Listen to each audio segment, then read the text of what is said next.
Hello friends, good morning everybody. मैं हूं Ujjwal, positive attitude, risk taker and good decision maker. 11th के सभी विद्यार्थियों को मेरे YouTube channel hot star maths के 5G नेटवर्क में बहुत बहुत स्वागत है। और आज से सेशन स्टार्ट हो रहा है 11th का मेरे पास। हम आज से प्रतिदिन 11th के मैथमेटिक्स सॉल्व करेंगे और उसके एक एक चैप्टर को प्रतिदिन वीडियो के माध्यम से बताने की कोशिश करेंगे। चैप्टर, थ्योरी, फार्मूला ये सब कुछ आपको मिलने वाला है और पूरे ढंग से मिलने वाला है। तो अब आप लोग फटाफट जल्दी से, अगर नए हैं तो चैनल को सब्सक्राइब कर लें, अगर पुराने हैं तो फिर आप मुझे जानते ही होंगे, और बच्चों को शेयर करें, बताएं कि अब उज्जवल सर के पास 11th का बैच भी यूट्यूब के माध्यम से चलना शुरू हो गया है। तो सभी बच्चों को ये जानकारी हो जानी चाहिए कि अब 11th की पढ़ाई भी उज्जवल सर यूट्यूब के माध्यम से कराना चालू कर दिए हैं। अगर सब लोग जान जाएंगे तो फिर बहुत जल्द ही मेरे साथ साथ चलने लगेंगे। देखो जी, हम 11th में NCERT फॉलो करेंगे। इस वीडियो के माध्यम से हम कोशिश करेंगे कि आपको उस तरह से बता पाए जिस प्रकार से हम अपने क्लास में पढ़ाते हैं। अगर हम कोशिश करेंगे और आप लोग मेरा साथ देंगे, हमेशा वीडियो का जवाब देंगे, हमेशा प्रश्न का जवाब देंगे, होमवर्क का जवाब देंगे, आप मेरे साथ बने रहेंगे, लाइक करेंगे और फिर कमेंट करेंगे कि हाँ मुझे समझ में आ रहा है, तो मेरी हौसला बुलंद होगी और हम आपके लिए और बेहतर काम कर पाएंगे। इसलिए आप मेरे साथ बने रहिएगा। और 11th का सेशन शुरू हो रहा है, आप इसके साथ रहिए और देखिए कि किस प्रकार से हम आपको 11th के मैथमेटिक्स को पढ़ा रहे हैं। हमें पूरा भरोसा है कि आप सभी को अच्छा लगेगा। अगर अच्छा लगे तो जरूर मुझे बताइएगा, कमेंट सेक्शन में आकर के मुझे जरूर बताइएगा कि हाँ सर समझ में आया, अच्छा लगा। ठीक, तो आज हम 11th का फर्स्ट चैप्टर सेट शुरू करेंगे। सेट,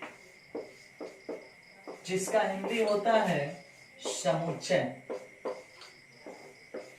समुच्चय का दूसरा नाम संग्रह, समूह। समझ में है? तो आज हम पढ़ने वाले हैं सेट। 11th का फर्स्ट चैप्टर है। हम पूरी कोशिश करेंगे कि आपको हम अपने क्लास की तरह ही पढ़ा पाए। तो आइए सेट के बारे में जानते हैं। समुच्चय, सेट शब्द आप पहले से सुने हैं, समुच्चय भले नहीं सुने होंगे, कम सुने होंगे, लेकिन सेट शब्द से आप पहले से परिचित हैं। याद दिला दूं, आपके घर पे अगर कोई फंक्शन होता है या किसी की शादी वगैरह होती है तो उसमें आपको सोफा सेट मिलता है, टी सेट मिलता है, बर्तन सेट मिलता है, कपड़ा सेट मिलता है। सुने? सोफा सेट, टी सेट, बर्तन सेट, सुने हैं ना? बस वही सेट है। इस सेट का अर्थ होता है समुच्चय, यानी समूह, संग्रह। तो आप क्लियरली समझ गए कि सेट क्या है। ऐसे अपने दैनिक भाषा के अनुसार टी सेट, सोफा सेट, सुने ना? यानी किसी खास वस्तुओं के समूह को बताया जाता है सेट शब्द से। तो इसका परिभाषा हम किस प्रकार से लिखेंगे और जानेंगे। वैसे मैं आपको बता दूं कि मैं अपने वीडियो में जब भी आता हूं बताने के लिए कुछ भी मैथमेटिक्स में, तो आप कॉपी कलम लेके रेडी रहिएगा। कभी भी हम परिभाषा लिखवा सकते हैं बोल करके, आपको उसी वक्त कॉपी पेन के माध्यम से छाप लेना होगा एकदम। तो हम परिभाषा कई बार बोल के भी लिखवा देते हैं और कई बार बोर्ड पे लिख देते हैं। तो आप अगर कॉपी कलम लेके बैठे होंगे तो फिर आप तुरंत लिख लेंगे, नहीं तो बार बार वीडियो देखना पड़ेगा। समझ में आना? इसलिए कॉपी कलम साथ में रखिएगा। थ्योरी का कॉपी अलग बनाइएगा, मतलब जितना हम थ्योरी देंगे आपको उसका कॉपी अलग बनाइएगा, और चैप्टर सॉल्यूशन का कॉपी अलग बनाइएगा। समझ में आया? तब जाकर के आप बेहतर समझ पाएंगे। तो अभी हम परिभाषा बोलने वाले हैं सेट का। एक बार सुनिए, जब हम बोलेंगे कि लिखिए तो लिखिएगा। और बहुत सारे आप नए बच्चे हैं ना, आप नए स्टूडेंट हैं मेरा, जब भी आप मेरे वीडियो को देख रहे हैं तो आप नए हैं तो आपको पहले मेरे बारे में जानकारी हो जानी चाहिए। अभी थोड़ा थोड़ा कुछ बता रहे हैं, जानकारी होते जाएगा, आप समझ जाएंगे कि हम किस टाइप के आदमी हैं और किस टाइप से मेरा पढ़ाई होता है, मैं किस टाइप से बच्चों को बताता हूँ, मेरा इशारा क्या है, आंख कहाँ है, बात क्या है, आवाज क्या है, ये सब चीज आप समझ पा रहे हैं। नहीं समझ पा रहे हैं तो धीरे धीरे धीरे समझ जाइएगा। क्लियर? तो चलिए सेट का परिभाषा बोलते हैं। दुनिया की सुपरिभाषित वस्तुओं के संग्रह को सुपरिभाषित वस्तुओं के संग्रह को समुच्चय कहते हैं।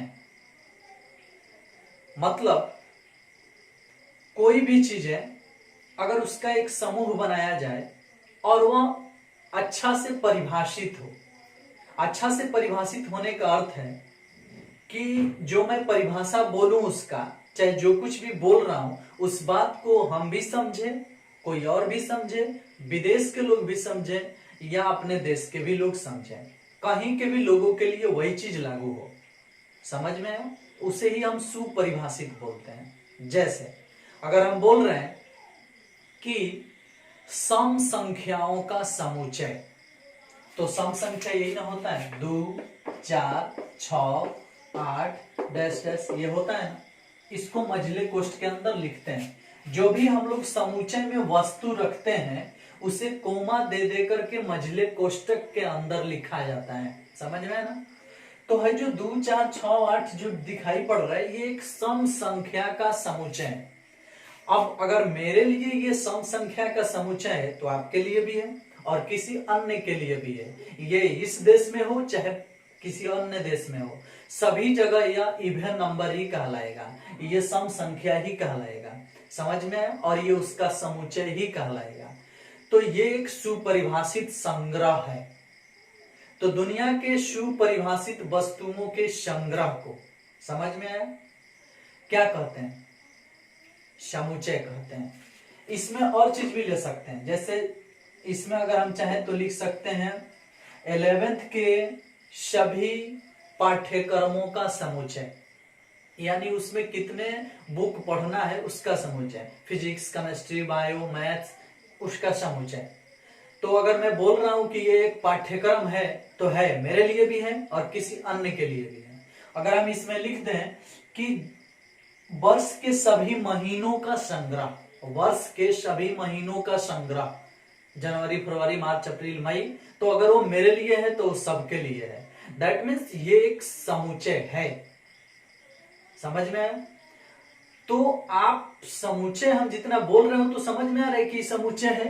अब आप ये जानना चाहेंगे कि समुच्चय कौन नहीं होता है। समझ में आया? अब चलिए समुच्चय कौन नहीं होता है ये भी एग्जाम्पल देते हैं। जैसे हम बोल दें कि विश्व के प्रसिद्ध अभिनेता का समुच्चय, विश्व के फेमस अभिनेता, अभिनेता यानी हीरो, विश्व के फेमस हीरो का समूह। अब देख भाई, पूरे विश्व की बात है, अगर हमारे यहाँ अक्षय कुमार फेमस है, हमारे यहाँ सलमान खान फेमस है, हमारे यहाँ ऋतिक रोशन फेमस है, तो जरूरी नहीं है कि वही हीरो किसी अन्य देश में भी फेमस होगा। इसलिए ये सुपरिभाषित नहीं है, ये पूरी तरह से अच्छी तरह से परिभाषित नहीं है।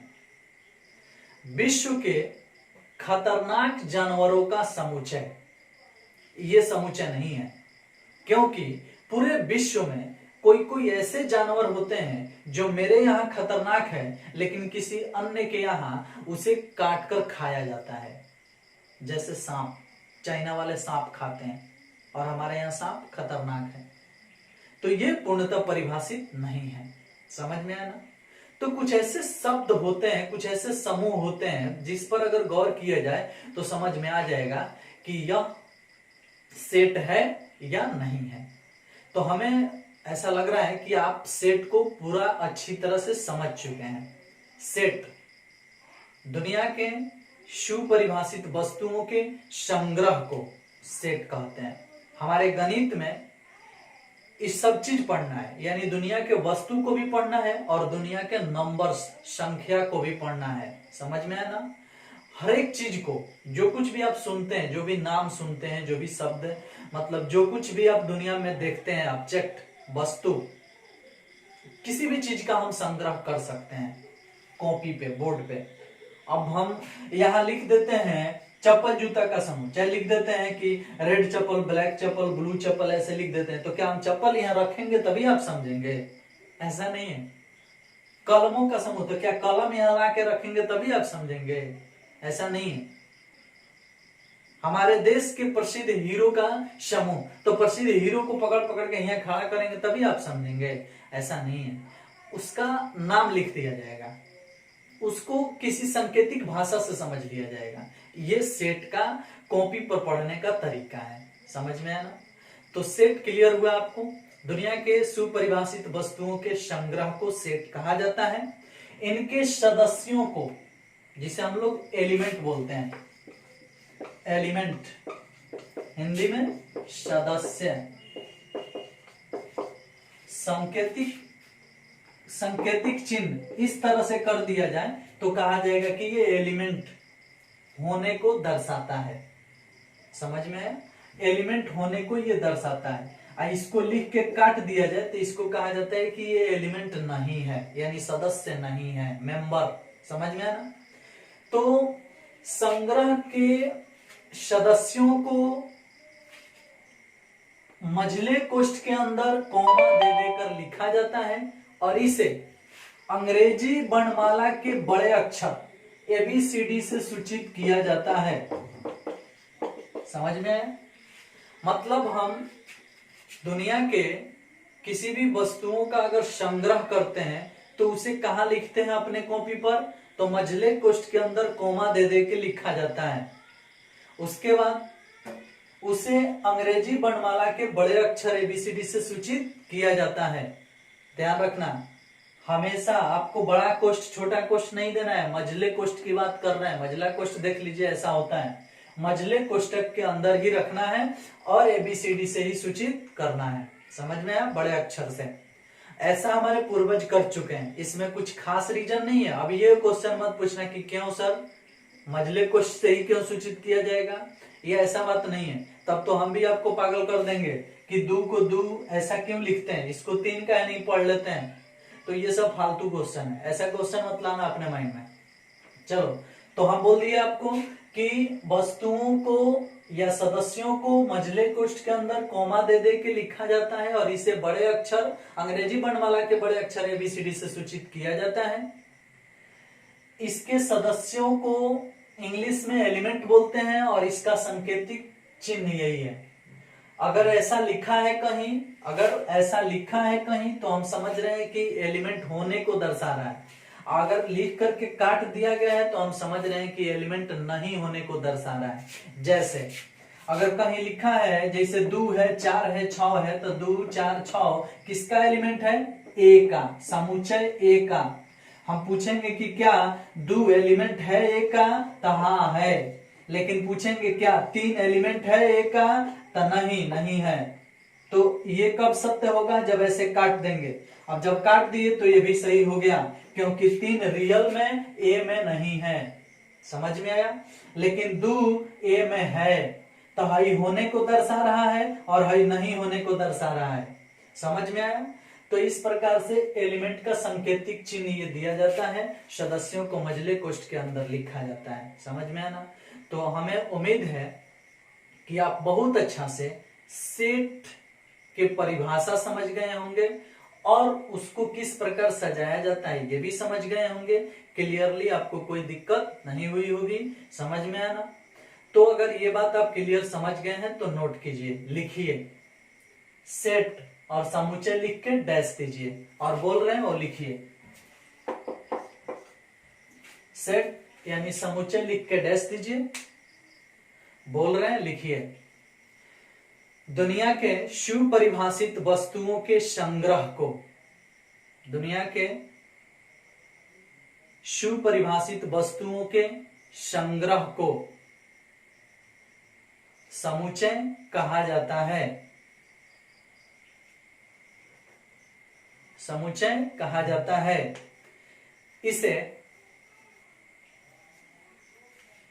अंग्रेजी वर्णमाला के बड़े अक्षर, भाषा में लिखिएगा, इसे अंग्रेजी वर्णमाला के बड़े अक्षर A B C D comma दे के लिखिएगा, डैश डैश, इस तरह से A B C D dash dash से सूचित किया जाता है। इसे अंग्रेजी वर्णमाला के बड़े अक्षर ए बी सी डी से सूचित किया जाता है।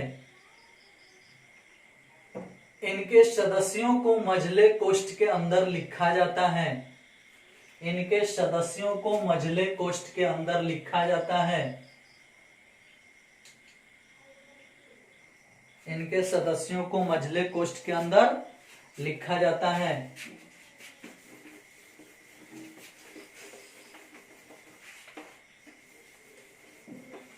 एग्जाम्पल के रूप में आप भाई दो एग्जाम्पल उतार सकते हो और भी उतार सकते हो। ये सब एग्जाम्पल हो गया।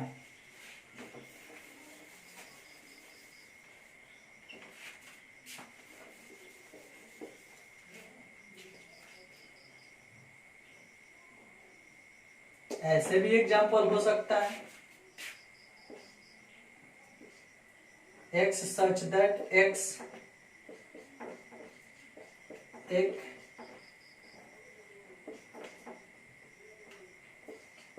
विषम प्राकृत संख्या है।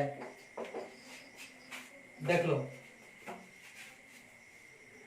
अब देखो जी, ये भी समुच्चय है, ये भी समुच्चय है, ये भी समुच्चय है, ये भी समुच्चय है, लेकिन हाई तीन को जो समुच्चय है इसमें मझले कोष्ठ के अंदर जो लिखा गया है वो कोमा दे के लिखा गया है, लेकिन हाई वाला जो लिखा गया है ये भाषा के रूप में लिखा गया है। या एक्स सच दैट एक्स, ये दो डबल चिन्ह जो दिख रहा है, डबल टिक डबल बिंदु दिख रहा है ना, इसको पढ़ा जाता है सच दैट।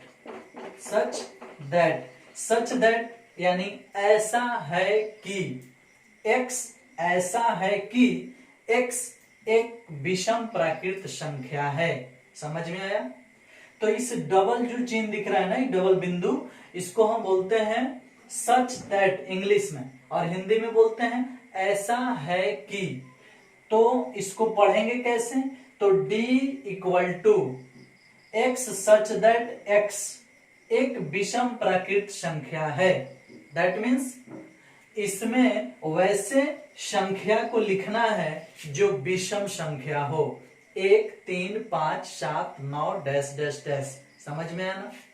तो कहने का अर्थ है कि हम एक समुच्चय को दो प्रकार से लिख सकते हैं, एक ऐसा लिख सकते हैं और एक भाषा में भी लिख सकते हैं। तो जो इस प्रकार के लिखा जाता है उसको बोला जाता है रोस्टर फॉर्म। रोस्टर फॉर्म देख रहे हैं, इसको बोला जाता है रोस्टर फॉर्म। हिंदी भी होता है इसका रोस्टर रूप। रोस्टर रूप, समझ में आया? अब चलो, जो भाषा के रूप में लिखा जाता है इसको बोला जाता है set builder form. Set builder form. Set builder form को हम हिंदी में बोलते हैं समुच्चय निर्माण रूप। समुच्चय निर्माण रूप। अब जब आप सेट का परिभाषा जान गए, सेट को किससे सूचित किया जाता है ये भी जान गए, सेट के सदस्यों को किस कोष्ठ में लिखा जाता है ये भी जान गए, तो अब ये जानना जरूरी है कि सेट को दर्शाया जाता है तो कितने रूपों में दर्शाया जाता है, यानी सेट को कितने प्रकार से लिखा जा सकता है। तो अगला हेडिंग रहेगा सेट यानी समुच्चय को निरूपित करने की विधि। हेडिंग रहेगा, हेडिंग दीजिएगा, इस तरह से स्टार दे दीजिएगा और लिखिएगा समुच्चय निरूपण की विधि। समुच्चय निरूपण की विधि। एक नंबर में लिखिएगा रोस्टर फॉर्म। यानी रोस्टर रूप, रोस्टर रूप, रोस्टर फॉर्म, एक नंबर में, और डैश दे के लिखिएगा। रोस्टर रूप, रोस्टर फॉर्म, डैश दे के लिखिएगा। इस रूप में समुच्चय के सदस्यों को मझले कोष्ठ के अंदर कॉमा दे देकर लिखा जाता है। डैश दे के लिखिएगा। इस रूप में समुच्चय के सदस्यों को मझले कोष्ठ के अंदर कॉमा दे देकर लिखा जाता है। एग्जाम्पल में ये वो उतार सकते हैं। इस रूप में सदस्यों को मझले कोष्ठ के अंदर कॉमा दे देकर लिखा जाता है। देखो जी, अगर भाषा हमारा सुनने में छूट जाता है तो आप वीडियो रोक लो, रोक के सुनो, तब लिखो, बैक करके सुनो, फिर लिखो, जैसे भी हो आपको लिखना तो पड़ेगा। चलिए, तो ये क्लियर, रोस्टर फॉर्म और इसका एग्जाम्पल भी क्लियर। 2 नंबर में आपको लिखना है ये वाला, समुच्चय निर्माण रूप, समुच्चय निर्माण रूप, समुच्चय निर्माण रूप। हिंदी होगा सेट बिल्डर फॉर्म, इंग्लिश होगा, हिंदी होगा समुच्चय निर्माण रूप, इंग्लिश होगा सेट बिल्डर फॉर्म। क्लियर। अब इसमें डैश देके लिखिएगा, इस रूप में समुच्चय के सदस्यों को, इस रूप में समुच्चय के सदस्यों को मझले कोष्ठ के अंदर, मझले कोष्ठ के अंदर x सच दैट x लिखकर भाषा द्वारा सजाया जाता है। x सच दैट x लिखकर भाषा द्वारा या सांकेतिक रूप द्वारा सजाया जाता है। भाषा द्वारा या सांकेतिक रूप द्वारा सजाया जाता है।